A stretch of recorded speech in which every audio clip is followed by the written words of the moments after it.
श्वेता परमार और आप देख रहे हैं सिटी न्यूज मुजफ्फरपुर और इसी के साथ मैं आप सभी दर्शकों का बहुत बहुत स्वागत करती हूं। तो आइए बढ़ते हैं आज की मुख्य खबरों की ओर।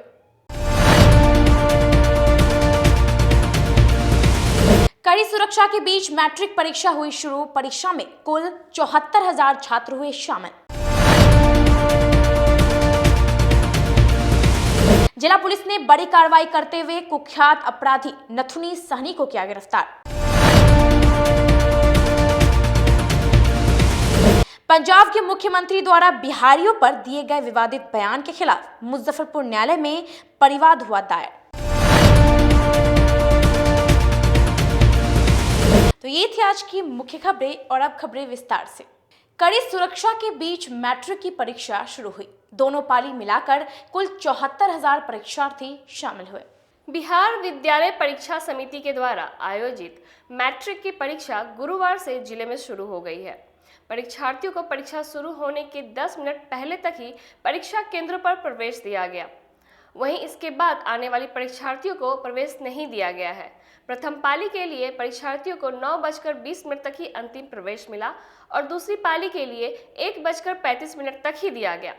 बिहार में मैट्रिक की परीक्षा 24 फरवरी तक चलेगी। आज प्रथम पाली में मैथ्स का एग्जाम संपन्न होने पर बच्चों में काफी उत्साह देखने को मिला। दरअसल पहली पाली की परीक्षा खत्म होने पर परीक्षार्थियों ने कहा कि आज पहला दिन मैथ्स का एग्जाम हुआ, जिसमें काफी डर लग रहा था, लेकिन परीक्षा हॉल के अंदर जाने के साथ ही डर खत्म हो गया।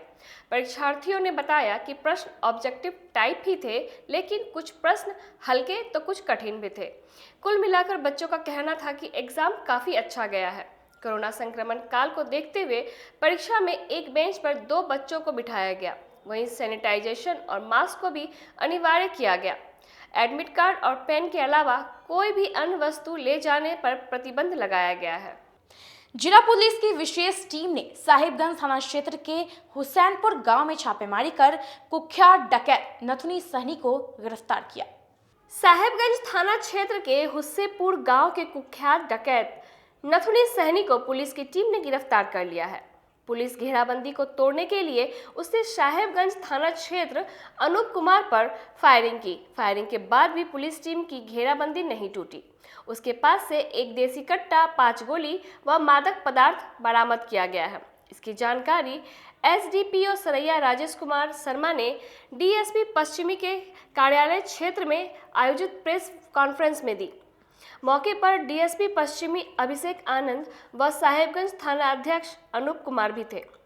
नथुनी के विरुद्ध साहिबगंज, देवरिया, पारू थाना सहित गोपालगंज जिले के वैकुंठपुर व मोतिहारी जिले के कोटवा थाना में डकैती, लूट व आर्म्स एक्ट के 1.5 दर्जन से अधिक मामले दर्ज है।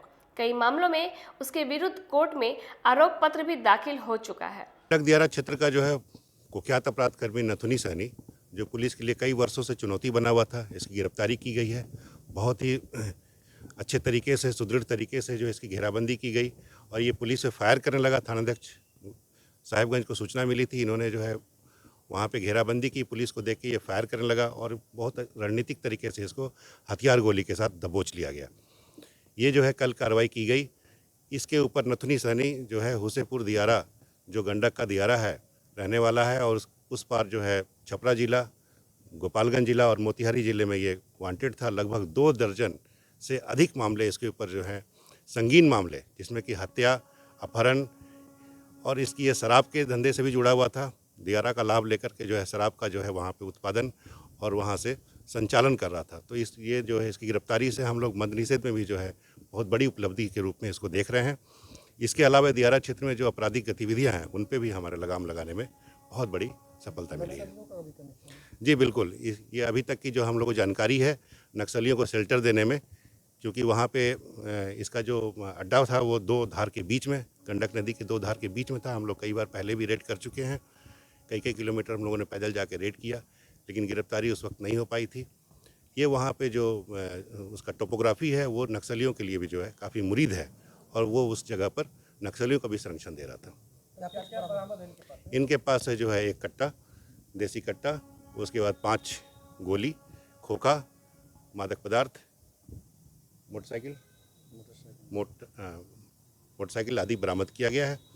डकैती वगैरह के मामले भी इन्वॉल्व रहा है और कई हत्या ये कुख्यात अपराध कर्मी है। इसका करीब करीब 20 वर्षों से आपराधिक इतिहास है। 20 वर्षों से का आपराधिक इतिहास है, जो कि हत्या, अपहरण, डकैती, गृह डकैती सहित अन्य कई प्रकार के संगीन मामलों में ये वांछित रहा है। लगभग 2 दर्जन कांडों में भी वांछित है। बहुत बड़ी उपलब्धि है। दियारा क्षेत्र पर पुलिस का नियंत्रण जो है इसकी गिरफ्तारी से बढ़ा है, और हम लोग मद्य निषेध में भी जो है उस वहाँ पे बहुत अच्छा काम कर पाएंगे, ऐसी आशा है। जिस टीम ने इसको गिरफ्तार किया उसको थानाध्यक्ष अनूप कुमार के द्वारा बहुत ही सराहनीय कार्य किया गया है। इनके और इनकी टीम को जो है पुरस्कृत करने के लिए अनुशंसा की जा रही है। गायघाट थाना क्षेत्र के केवटसा गांव के पोखर में एक युवती का शव मिलने से हड़कंप मच गई। गायघाट थाना के बेनीबाद ओपी क्षेत्र के केवटसा में उस वक्त अफरा तफरी का माहौल बन गया जब गांव के ही एक पोखर में युवती का शव देखा गया। दरअसल गांव के बीचों बीच पोखर में युवती का शव दिखने की सूचना पर सैकड़ों लोगों की भीड़ जुट गई। आसपास के लोग घटनास्थल पर पहुंचने लगे। वहीं सूचना के बाद मौके पर पहुंची बेनीबाद पुलिस ने शव को पोखर से निकालकर पोस्टमार्टम के लिए भेज दिया। मामले में बेनीबाद ओपी की पुलिस ने बताया कि शव को कब्जे में लेकर पुलिस पोस्टमार्टम के लिए भेज दिया है। मृतका युवती की पहचान गांव के ही विनोद शर्मा की 19 वर्षीय पुत्री प्रीति कुमारी के रूप में हुई है। पुलिस आगे की कार्रवाई कर रही है। भारत सरकार द्वारा यूक्रेन में रह रहे भारतीयों को खाली करने की एडवाइजरी जारी करने के बाद यूक्रेन में पढ़ रहे शहर के छात्रों के परिजनों में चिंता बनी। रूस और यूक्रेन में मंडरा रहे युद्ध के संकट के बीच भारतीय दूतावास से भारतीयों को यूक्रेन खाली करने की चेतावनी के बाद यूक्रेन में फंसे भारतीयों की चिंता बढ़ गई है। बड़ी संख्या में यूक्रेन में भारतीय पलायन कर रहे हैं। वहीं यूक्रेन में रह रहे लोगों के परिजन खासे परेशान हैं। रूस यूक्रेन तनाव के बीच भारतीय मूल के दर्जनों छात्र और अन्य फंसे हैं। यूक्रेन के जैप्रोजिया स्टेट में उत्तर बिहार के 50 से अधिक मेडिकल छात्र पढ़ाई कर रहे हैं। इनमें मुजफ्फरपुर के भी छात्र हैं। सभी भयभीत और अनहोनी को लेकर आशंकित हैं। घर से लगातार माता पिता और सगे संबंधित वापस आने के लिए कह रहे हैं। वहीं शहर के सदर थाना के बीबीगंज पानी टंकी के समीप रहने वाले रियल एस्टेट कारोबारी अमरेश कुमार सिन्हा के पुत्र आशीष चंद्रा और बीबीगंज मेन रोड के रहने वाले अमन कुमार फंसे हुए हैं। ये सभी यूक्रेन स्थित भारतीय दूतावास के संपर्क में हैं। सभी सही सलामत और सुरक्षित हैं। आशीष चंद्रा ने फोन पर अपने परिजनों को बताया कि वे यूक्रेन और रूस के बॉर्डर इलाके के जैप्रोजिया ओब्लास्ट सिटी में रह रहे हैं। MBBS के 5वें सेमेस्टर की पढ़ाई पूरी कर रहे हैं। आशीष ने कहा कि भारतीय दूतावास लगातार उन लोगों को वापस भारत लौटने के लिए कह रहा है, लेकिन कॉलेज की ओर से ऑनलाइन पढ़ाई चालू रखने की बात से वे अब तक रुके हैं। आशीष चंद्रा के परिजनों ने बताया कि आशीष ने 2 दिन पहले फोन पर उन्हें बताया कि 2 दिनों से वहां छतों के ऊपर से लगातार हवाई जहाज घूम रहे हैं। शहर के सड़कों पर तोप और अन्य सैन्य वाहन भ्रमण कर रहे हैं। यहाँ रहने वाले लोग सशंकित जरूर हैं, पर यह उम्मीद भी जताई जा रही है कि शायद युद्ध का ऐलान तकरार तक सीमित होकर रह जाए। युद्ध जैसी स्थिति भी जल्द टल जाए। भारतीय दूतावास से यूक्रेन छोड़ने के ऐलान के बाद हजारों भारतीय यूक्रेन छोड़कर लौटने लगे हैं। हालांकि हम दोनों यूक्रेन में हैं। सभी स्थितियों पर नजर रखते हुए लगातार परिजनों से संपर्क में हैं। उम्मीद है कि युद्ध की स्थिति टल जाएगी। 2 साल से ऊपर हो गया और वहाँ मेडिकल की पढ़ाई कर रहा है।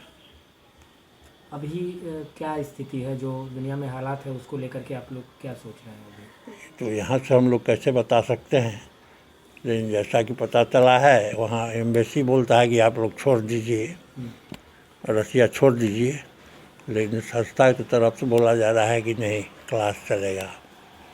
अभी तक तो ऑनलाइन क्लास चलता था, लेकिन अब वो लोग रेगुलर क्लास चलाने के फेरा में। कोई बात आप लोग की हो पाई आशीष जी से अभी? इधर कोई बात नहीं हुई। लास्ट कब बात हुई? हाँ, लास्ट कब बात हुई? कल बात हुआ है ना। हाँ, कितना चिंतित है? चिंतित तो है ही, परिस्थिति भी वहाँ की बहुत खराब है। चिंतित होना स्वाभाविक है। कौन लगते हैं वो आपके? वो मेरा नाती है। लेकर के अभी तक तो जानकारी यही है कि वो चलने का प्रयास कर रहा है, लेकिन कोई संसाधन नहीं मिलने के कारण वो फंसा हुआ है वहाँ अभी तक। जी, कब से वहाँ पढ़ाई कर रहे हैं? क्या है? पढ़ाई तो वो पिछले 2 साल से कर रहा है। MBBS कर रहा है वो। और 5th सेमेस्टर में है वो। जिस प्रकार की सूचनाएं आप लोग अखबार या टीवी के माध्यम से मिल पा रही होंगी, तो उसको लेकर कितने चिंतित हैं? नहीं, चिंतित तो वहाँ तो मेजर अभी है, तो चिंतित तो होना लाजमी है अभी। चिंतित तो हम लोग भी हैं, लेकिन बस एक है कि बातचीत हो जाता है तो वो थोड़ा संतुष्टि मिलता है। जी, कल बातचीत हुई है। क्या बोले कि हम ठीक है अभी, नहीं आने के लिए कोई अभी क्लियर नहीं हो पा रहा है। जब तक प्रशासन व्यवस्था करके नहीं देगा तब तक तो नहीं पहुंच पाएगा ना। क्या उनसे बात करने पर क्या लगा, मतलब वो क्या बता रहे हैं, किस तरह की स्थिति है? डरा हुआ है अभी तो। भारतीय दूतावास से कोई हाँ, कांटेक्ट में है, वो कांटेक्ट में है। आप लोग से कोई बातचीत नहीं, हमारी कोई बातचीत नहीं हुई है।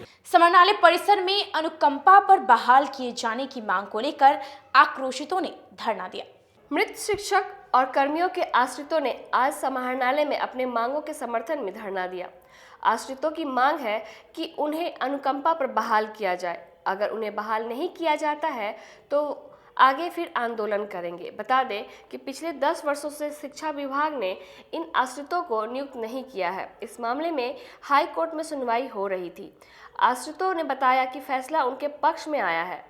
हाई कोर्ट के आदेश के बाद भी शिक्षा विभाग नियुक्ति नहीं कर रहा है, जबकि अनुकंपा पर बहाली उनका अधिकार है। हम लोग अनुकंपा आश्रित है, मृत शिक्षक के अनुकंपा आश्रित है, जो कि विगत 2006 से ही अनुकंपा आश्रित भटक रहे हैं शिक्षा विभाग के लेसलफी की कारण। लेकिन अभी विभाग का आदेश आया था 6 माह पहले कि एक महीना के अंदर त्वरित कार्रवाई करते हुए सबको नियोजन अविलंब किया जाए। लेकिन जिला शिक्षा पदाधिकारी के लेट लफी के कारण अभी तक नियोजन नहीं हो सका है। अभी तक डीओ कार्यालय में ही हम लोगों का फाइल जो है रखा हुआ है, जो कि अनुशंसा करके नियोजन इकाई बार जिला परिषद में भेजना था और नगर निगम में भेजना था, जो कि अभी तक नहीं गया। हम लोग चाहते हैं कि अविलंब नियोजन इकाई के पास अनुशंसा करके हम लोगों का फाइल भेज दिया जाए, जो कि हम लोग आगे की कार्रवाई करते हुए बहाल हो सके विद्यालय सहायक और विद्यालय परिचारी के पद पे। लेकिन अभी तक ऐसा नहीं किया गया। अगर नहीं होता है तो हम लोग जो है धरना स्थल तोड़ेंगे नहीं। 24 घंटा दिन और रात हम लोग यहीं पे डटे रहेंगे। जब तक नहीं हम लोगों का नियोजन हो जाता है तब तक हम लोग यहाँ से हटेंगे नहीं। विश्वविद्यालय गेस्ट हाउस में छात्र राजद के सदस्यों ने अहम बैठक कर सदस्यता अभियान शुरू करने का निर्णय लिया। छात्र राजद द्वारा विश्वविद्यालय गेस्ट हाउस में गुरुवार को बैठक की गई, जिसमें यह निर्णय हुआ कि राष्ट्रीय जनता दल के राष्ट्रीय अध्यक्ष द्वारा सदस्यता अभियान की जो शुरुआत की गई है उसे व्यापक बनाने एवं धरातल पर उतारने हेतु छात्र राजद द्वारा 21 फरवरी को विद्यालय परिसर में छात्रों के बीच सदस्यता अभियान का आगाज किया जाएगा।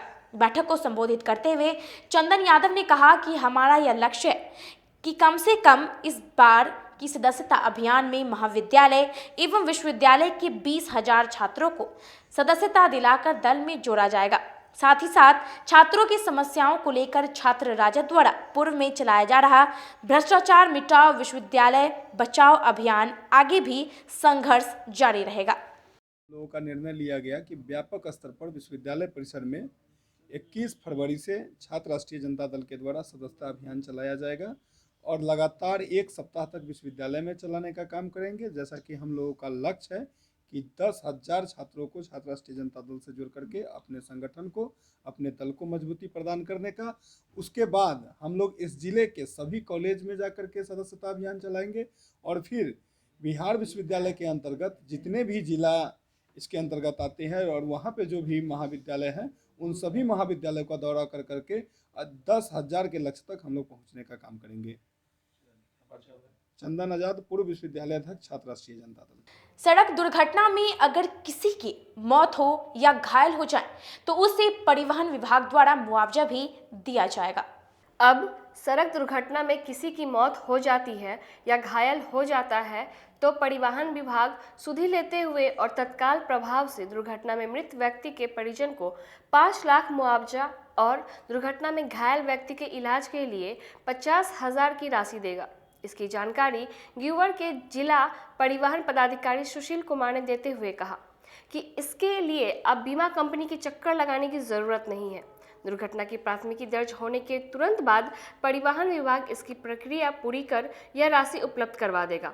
इस क्रम में परिवहन विभाग ने 4 मृत व्यक्ति के परिजनों को 5 लाख की राशि सौंपा है।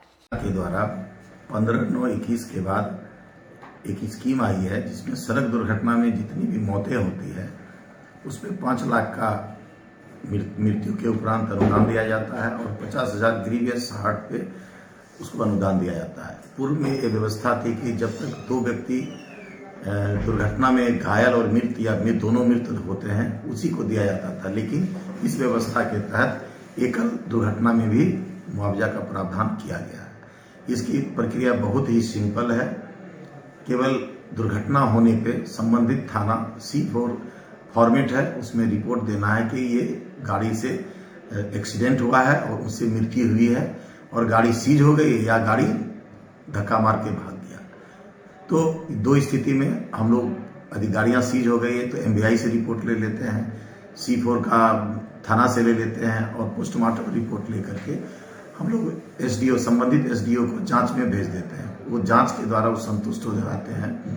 संतुष्टि के उपरांत वो रिकमेंड करते हैं कि हाँ ये दुर्घटना वाहन से ही हुआ है, इनको मुआवजा देना चाहिए। तो वो अभिलेख हम जिला पदाधिकारी के पास भेज देते हैं। जिला पदाधिकारी या स्वयं करें या किन्हीं को प्राधिकृत कर देते हैं। अब रुकते हैं यहाँ एक छोटे से ब्रेक के लिए, बने रहिए हमारे साथ। देखते रहिए सिटी न्यूज़ मुजफ्फरपुर। Okay.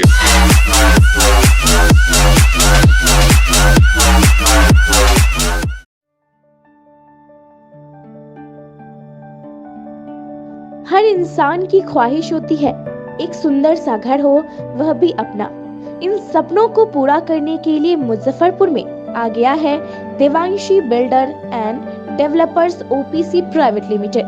यह कंपनी आपको ऐसा टाउनशिप प्रोवाइड कर रही है जो कि सारी सुविधाओं से सुसज्जित होंगी। Gated society, park, worship place, covered drainage, electricity और ब्लैक कारपेट रोड की सुविधा भी दी जा रही है। तो अपने घर के सपनों को पूरा करने के लिए हमसे जरूर संपर्क करें। हमारा पता है RK हाउस NH 77 मलंग स्थान मंदिर के पीछे, पटना रोड, अतिथि होटल के निकट, Muzaffarpur.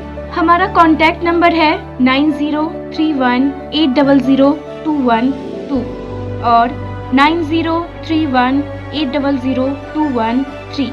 This is our company Devanshi Builders and I am the business development manager of this company. हमारी कंपनी नोएडा की बेस्ड कंपनी है जो कि यहाँ पे मुजफ्फरपुर लोकेशन में first mega township project run कर रही है, जिसमें कि आपको डिफरेंट फैसिलिटीज़ प्रोवाइड की जा रही है। Gated society, park, temple, pitch road, along with that park and temple, ये सारी फैसिलिटीज़ आपको प्रोवाइड की जाएंगी हमारे प्लॉट पे। शहरवासियों के लिए तिलक मैदान में एक्सक्लूसिव झूलों के साथ डिज्नीलैंड मेला का आयोजन किया गया। इस वर्ष इस मेले में एक से बढ़कर एक झूलों की रेंज उतारी गई है, वो भी कम कीमतों पर। ब्रेक डांस, चांद तारा, टोरा टोरा, वाटर बोटिंग, ड्रैगन ट्रेन और बच्चों के लिए छोटे झूलों की सभी रेंज उतारी गई है। इस मेले में इसके अलावा लुधियाना, राजस्थान, कश्मीर के परिधानों के अलावे हैंड क्राफ्टिंग के स्टॉल लगाए गए हैं, वो भी सस्ती दरों पर। एक बार हमारे यहाँ अवश्य पधारे तिलक मैदान डिज्नीलैंड मेले में। कहते हैं कि मंजिल उन्हीं को मिलती है जिनके सपनों में जान होती है। पंखों से कुछ नहीं होता, हौसलों से उड़ान होती है। तो अगर आप में भी है जज्बा कुछ कर दिखाने का, अगर आपके अंदर भी है एक जीनियस, अगर आप भी छूना चाहते हैं आसमान की ऊंचाइयों को, क्रैक करना चाहते हैं IIT JEE, AIIMS, NEET, NTSC, KVPY या फिर ओलंपियाड, तो आपके हौसलों को उड़ान देने के लिए है जीनियस क्लासेस। जी हाँ, सही सुना आपने, genius classes for IIT JEE, AIIMS, NEET, NTSC, KVPY, olympiad for 8th, 9th, 10th, 11th, 12th and target. अपने बेहतरीन सक्सेस रिकॉर्ड के साथ सफलता की नई ऊंचाइयां गढ़ रहा है जीनियस क्लासेस। तो my dear students, 8th, 9th, 10th, 11th, 12th and target के लिए नए बैचेस शुरू होने वाले हैं जीनियस क्लासेस में, जहां है separate hostel for boys and girls. जल्दी से पता नोट करें, genius classes, study centre, Pankaj market, Saraiyaganj, Muzaffarpur. अधिक जानकारी के लिए कॉल करें 7635091378 या फिर 7635091387 या फिर आप कॉल कर सकते हैं 7635091396 या 900691169 पर या फिर 9128482268 Genius Classes. For more information, visit our website www.geniusclasses.in or email us on info@geniusclasses.in. Registrations are open and new batches are starting soon. Rush to Genius Classes, Study Center Pankaj Market, Saraiyaganj, Muzaffarpur.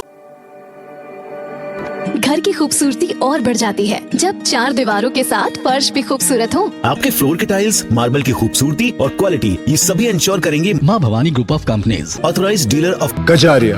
देश की मिट्टी से बनी tile से देश को बनाते हैं। Johnson, Orient Bell and all kinds of Indian imported granite and marble. Maa Bhavani group of companies, मतलब a complete floor solution, new 0 mile, Dadar road, Muzaffarpur. अब आ गया है आपके अपने शहर में उत्तर बिहार का पहला नीलकमल एक्सक्लूसिव शोरूम। नीलकमल इंडिया की फेवरेट फर्नीचर ब्रांड है। इस कंपनी के सभी रेंज एक ही छत के नीचे आपको मिलेगी। होम फर्नीचर, ऑफिस फर्नीचर की सभी रेंज यहाँ पे उपलब्ध है। कंपनी का एक्सक्लूसिव शोरूम होने के कारण 40% तक की विशेष छूट यहाँ मिल रही है। इसके अलावा 0% इंटरेस्ट के साथ बैंक से फाइनेंसिंग की भी सुविधा उपलब्ध है। तो देर मत कीजिए, एक बार हमारे यहाँ अवश्य पधारें। हमारा पता है Mithanpura, Narayanpur road, opposite to Vaishali management college, और हमारा कॉन्टैक्ट नंबर है 9334900888 और 7004320380। नॉर्थ बिहार का पहला एक्सक्लूसिव शोरूम मुजफ्फरपुर में यूए एसोसिएट के सौजन्य से नीलकमल का एक्सक्लूसिव शोरूम खुला है। और आप लोगों से यही भी निवेदन है कि एक बार इस शोरूम में आइए और इसके विस्तृत रेंज को देखिए, जो कि एक अच्छे रेंज के साथ एक अच्छी कीमत के साथ आपको मिलेगा।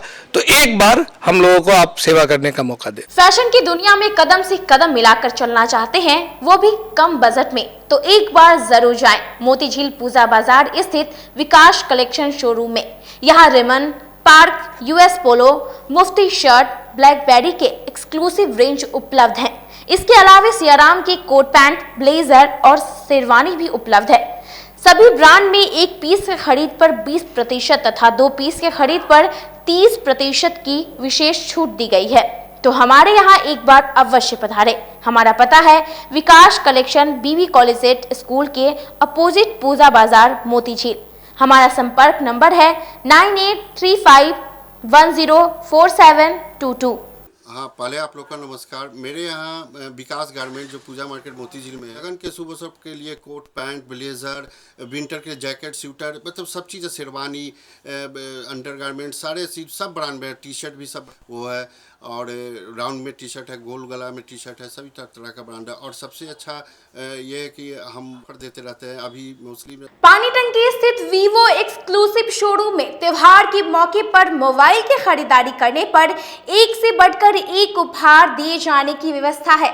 10 से 15 हजार की खरीदारी पर मेटल ईयरफोन, 15 से 25 हजार की खरीदारी पर वीवो बैग और 25 हजार से ऊपर की खरीदारी पर हेल्थ बॉन्ड दी जाएगी। तो एक बार हमारे यहाँ अवश्य पधारें। वीवो एक्सक्लूसिव शोरूम, पानी टंकी चौक। जो फिनांस की सुविधा में जेस्ट मनी भी फिनांस करती है। एक अच्छी बात यह है कि इंडिया के नागरिक होने के नाते आपको कहीं के भी नागरिक हैं, आपको यहाँ भी फिनांस मिलेगा जेस्ट मनी के माध्यम से। ये एक बेहतर बात है। अगर आप कहीं के भी रहने वाले और मुजफ्फरपुर में आप मोबाइल खरीदना चाहते हैं, आपके पास आधार या डॉक्यूमेंट दूसरे जगह का है, फिर भी हमारे यहाँ आपको जेस्ट मनी के माध्यम से आपको फिनांस की सुविधा मिलेगी। पहले ये सुविधा नहीं थी और बहुत जगहों पर ये सुविधा अभी भी नहीं है। ये हमारे शोरूम में आपको मिल पाएगा। ब्रेक के बाद एक बार फिर से आप सभी दर्शकों का बहुत बहुत स्वागत है। तो आइए बढ़ते हैं अगली खबरों की ओर।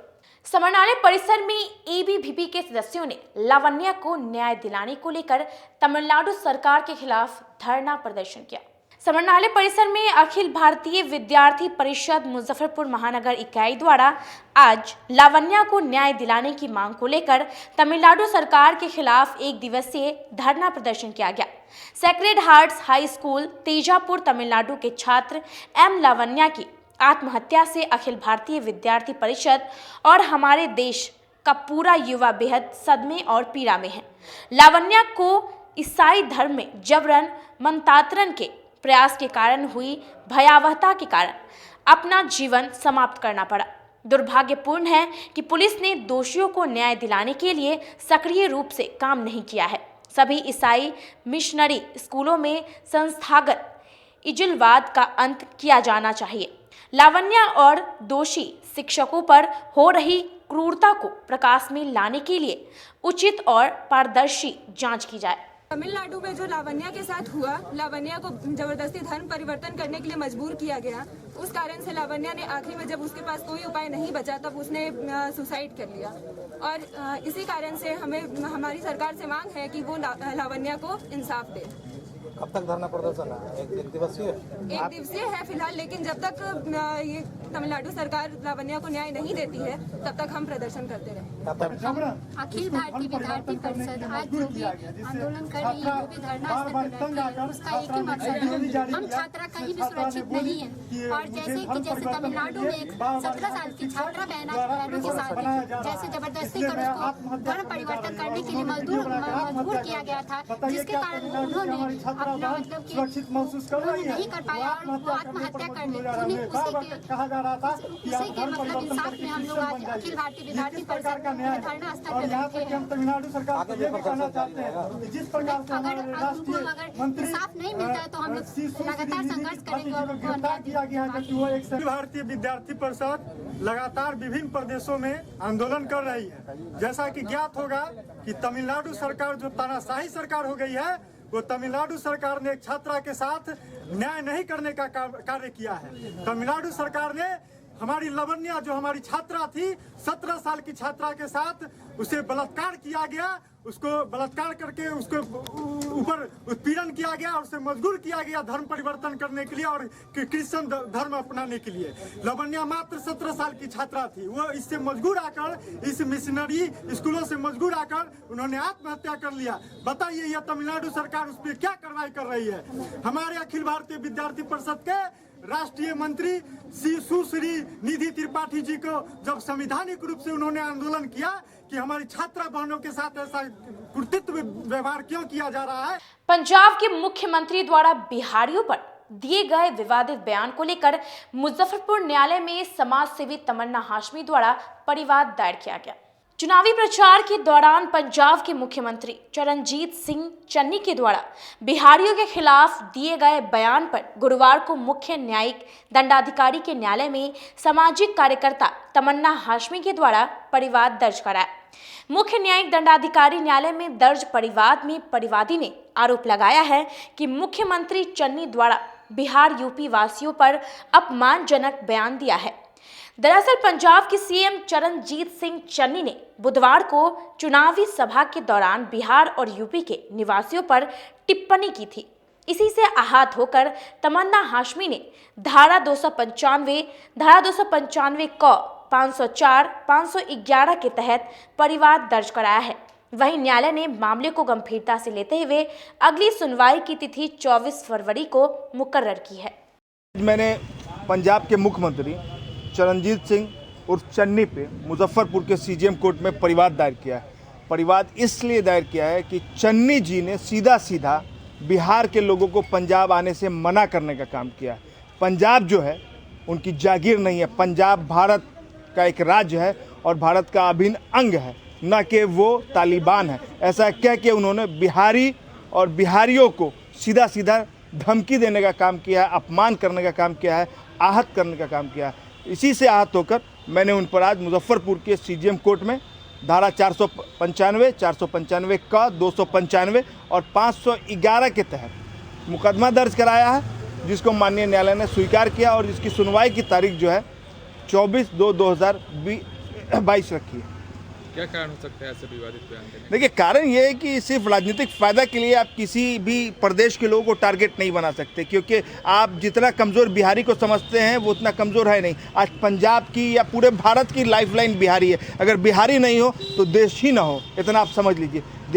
देश में जहाँ भी आप देख लीजिए बिहारी है और बिहारी का हर एक चीज़, हर एक मामले में सबसे आगे है। इससे लोगों में बड़ी जलनशीलता पैदा होती है, लोगों में बड़ा अपने आप को छोटा महसूस करते हैं बिहारियों के सामने। तो इसी से आकर बौखलाकर बिहारियों के खिलाफ हर प्रदेश के मुख्यमंत्री अलग अलग बयान देते हैं। तो मैं उनको चेतावनी देना चाहता हूं कि एक बिहारी 100 पे भारी। अगर बाबा आनंद भैरवनाथ मंदिर में शिव बारात की तैयारी तेजी से की जा रही है। महाशिवरात्रि पर इस बार कलमबाग रोड स्थित बाबा आनंद भैरवनाथ मंदिर से लगातार 21वें वर्ष भगवान शिव की बारात शोभा यात्रा निकलेगी। 1 मार्च को निकलने वाली इस बारात सह झांकी में श्रद्धालु हाथी, घोड़ा, ऊंट समेत शीश महल पर विराजित भगवान शिव व माता पार्वती के भव्य स्वरूप का दर्शन कर सकेंगे। इसे लेकर कलाकार मूर्ति झांकियों को स्वरूप देने में जुटे हुए हैं। 28 फरवरी को मंदिर में बाबा की मटकोर पूजा के साथ महाभंडारा होगा। 24 घंटे के लिए रामचरितमानस पाठ व अखंड हवन यज्ञ होगा।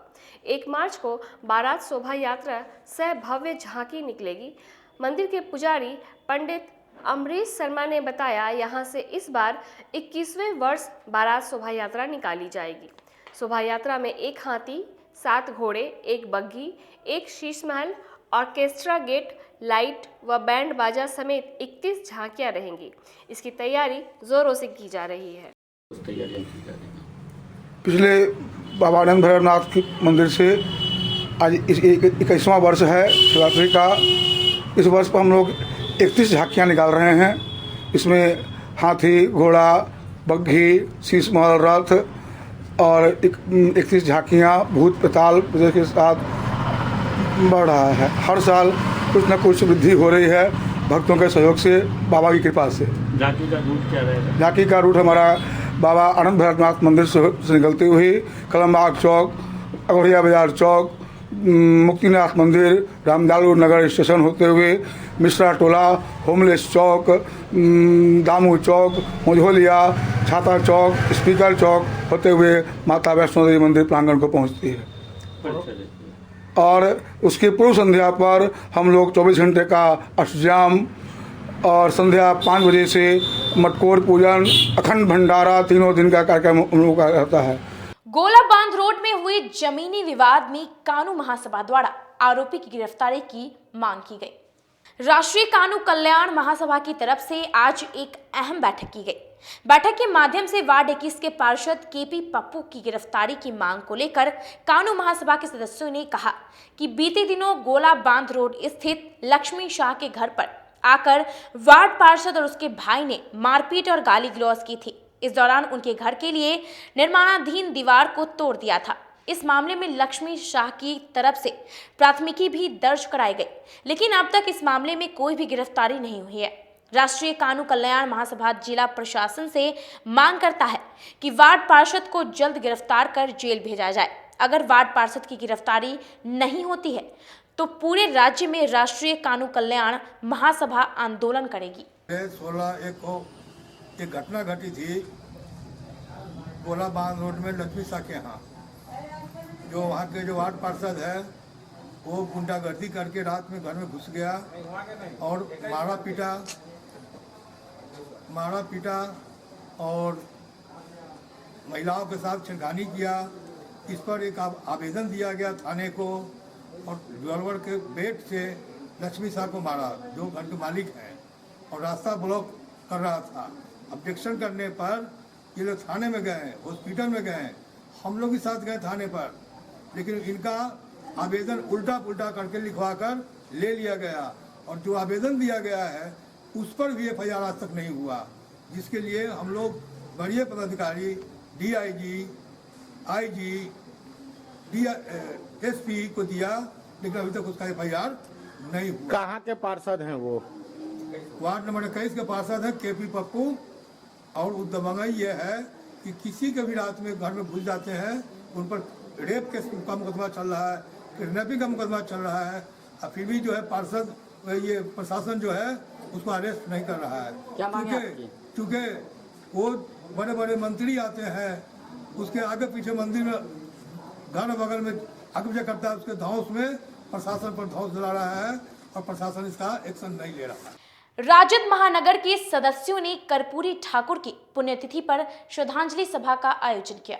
गोला स्थित राम भजन बाजार स्थित राजद महानगर कार्यालय में कार्यकर्ताओं ने कर्पूरी ठाकुर की पुण्यतिथि पर श्रद्धांजलि सभा का आयोजन किया। इस दौरान राजद के कार्यकर्ताओं ने कर्पूरी ठाकुर की तस्वीर पर पुष्प अर्पित कर भावभीनी श्रद्धांजलि दी। राजद महानगर अध्यक्ष ने कहा कि कर्पूरी ठाकुर अपने जीवन काल में सदैव ही गरीबों की उन्नति को लेकर कार्य किया। उन्होंने बिहार के विकास में अग्रिम भूमिका निभाई। आज बिहार के पूर्व मुख्यमंत्री स्वर्गीय कर्पूरी ठाकुर जी के पुण्यतिथि पर मैं शत नमन करती हूँ। उनका जो जीवन काल है, गरीबों, शोषित, वंचितों को हक और अधिकार के लड़ाई लड़ने का काम किए हैं और आज हम लोग एक संकल्प लिए हैं कि उनके पद चिन्हों पर चलने का काम करेंगे। जय हिंद, जय भारत। कर्पूरी ठाकुर अमर रहे, लालू राबड़ी जिंदाबाद। आज बिहार के एक ऐसे मुख्यमंत्री का आज पुण्यतिथि 34वां पुण्यतिथि मुजफ्फरपुर महानगर राष्ट्रीय जनता दल परिवार मना रहा है, जो मुख्यमंत्री होने के बावजूद भी एक झोपड़ी में रहा करते थे और रिक्शा पर चला करते थे। एक ऐसे महापुरुष थे कर्पूरी ठाकुर जी कि जब एक प्रतिनिधि मंडल को ऑस्ट्रेलिया जाना पड़ा तो इनके पास अपना कोट नहीं था। इनके एक दोस्त ने कोट दिया और वो कोट भी फटा हुआ था। तो यूगोस्लाविया के राष्ट्रपति ने जब ये देखा कि एक बिहार के एक पूर्व मुख्यमंत्री फटा हुआ कोट पहने हैं तो उन्होंने एक नया कोट का इंतजाम करके दिया। राजद जिला कार्यालय में संत शिरोमणि रविदास की जयंती पर कर्पूरी ठाकुर की पुण्यतिथि पर कार्यकर्ताओं ने तस्वीर पर पुष्प अर्पित की। जूरन छपरा स्थित राष्ट्रीय जनता दल कार्यालय में जिला अध्यक्ष रमेश गुप्ता के नेतृत्व में संत शिरोमणि रविदास की जयंती एवं जननायक कर्पूरी ठाकुर की पुण्यतिथि पर उनके चित्र पर माल्यार्पण एवं पुष्प चढ़ाकर मनाई गई। जिला अध्यक्ष ने कहा, संत शिरोमणि एक महान संत गुरु, पथ प्रदर्शक, दार्शनिक, कवि, समाज सुधारक और भारत में भगवान के अनुयायी हुआ करते थे। ये बहुत प्रसिद्ध संत है। जननायक कर्पूरी ठाकुर जी के व्यक्तित्व पर विस्तार से प्रकाश डाला। पुण्यतिथि के मौके पर कहा कि वो गरीबों के मसीहा थे। जब पहली बार मुख्यमंत्री बने तो उन्होंने मिडिल क्लास तक की स्कूल की फीस माफ कराई। दूसरी बार जब वह पुनः मुख्यमंत्री बने तो उन्होंने हाई स्कूल तक की फीस को माफ कर दिया। जी के पुण्यतिथि के अवसर पर जननायक कर्पूरी ठाकुर जी के पहल चित्र पर यहाँ मुजफ्फरपुर जिला राजद कार्यालय में उनकी पुण्यतिथि मनाई गई और संत रविदास जी, संत शिरोमणि रविदास जी, उनके जयंती पखवाड़ा कार्यक्रम के तहत उनकी भी जयंती मनाई गई। यहाँ पर सभी जिला राजद के लोग और सभी लोग यहाँ मिलकर के उनके जीवनी पर प्रकाश डाले और विशेष रूप से उनके बारे में, उनकी जीवनी के बारे में लोगों को बताने का काम किया कि उनके किस तरह से उन्होंने गरीबों, दलितों, वंचितों की लड़ाई लड़के आज जो हक हुकूक जो उनको मिला और उनके लड़ाई को आदरणीय श्री लालू प्रसाद यादव जी आगे बढ़ाने का काम कर रहे हैं। और आज नेता प्रतिपक्ष आदरणीय तेजस्वी प्रसाद यादव जी उनके गरीबों की लड़ाई लड़ने का काम कर रहे हैं। उसी पर विशेष रूप से आज चर्चा हुई। संत शिरोमणि रविदास जी की जयंती समारोह और जननायक कर्पूरी ठाकुर जी की पुण्यतिथि मनाई गई है। जननायक कर्पूरी ठाकुर जी राष्ट्रीय जनता दल के ही नहीं, पिछड़ों, अति पिछड़ों सबके मसीहा रहे हैं और हम लोग के पुरखा रहे हैं। उनकी कहानियाँ बहुत है। उनके साथ हम लोग को कार्य करने का भी मौका मिला है। जिस समय वो विरोधी दल के नेता थे तो उनको 80 के दशक में कुरहनी में हम मोटरसाइकिल से भी घुमाने का हमको सौभाग्य प्राप्त हुआ है। और रविदास जयंती, क्योंकि ये संतों के संत रहे हैं, इनके बारे में बहुत युक्तियाँ हैं कि मन चंगा तो कटौती में गंगा। कैसे लोग उस समय भी छुआछूत करते थे और मानते थे। एक पंडित गंगा स्नान के लिए जा रहे थे तो उन्होंने पंडित कहा संत रविदास जी को कि हम गंगा स्नान जा रहे हैं, आप भी चलिए। तो उन्होंने कहा कि हमारा ये पैसा लेते जाइए, गंगा जी को चढ़ा दीजिएगा। तो उस पैसा को भी धो के वहाँ पर ले जाना पड़ा।